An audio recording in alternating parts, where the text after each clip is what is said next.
রমজান এলেই বাজারে হাহাকার পড়ে যায়, দ্রব্যমূল্য বেড়ে যায়। কারণ কি? প্রতিকারের উপায় কি?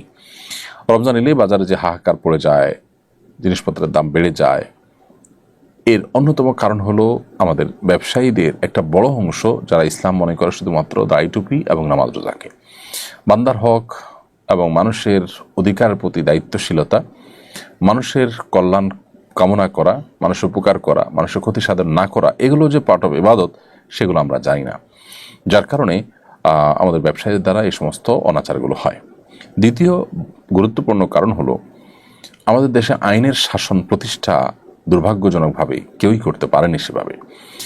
না পারার কারণে যখন কেউ অসৎ উপায়ে এ ধরনের ব্যবসা বাণিজ্য করেন, তখন ভালো মানুষরাও টিকে থাকতে গিয়ে তাদের সাথে তাল মেলাতে হয়। যদিও টিকে থাকার অজুহাতে এরকম করা জায়েজ নয়, কিন্তু তারা এমনটি করেন। এজন্য আইনের শাসন যদি হয় খুব কড়াকড়ির সাথে, আশা করা যায় এ ধরনের সমস্যার সমাধান হবে।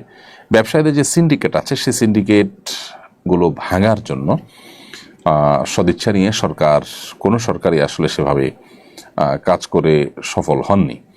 এটাও একটা কারণ, এই সিন্ডিকেটগুলোর কারণে এই ধরনের সমস্যা তৈরি হয়। বাজার নিয়ন্ত্রণ এবং সিন্ডিকেট ভাঙা এগুলো সরকারের কর্তব্য। আমাদের দুর্ভাগ্য যে আমরা আসলে কখনো এ ধরনের সুশাসন পাইনি, যা থেকে আমরা আসলে ভালো কিছু আশা করবো বা পাবো।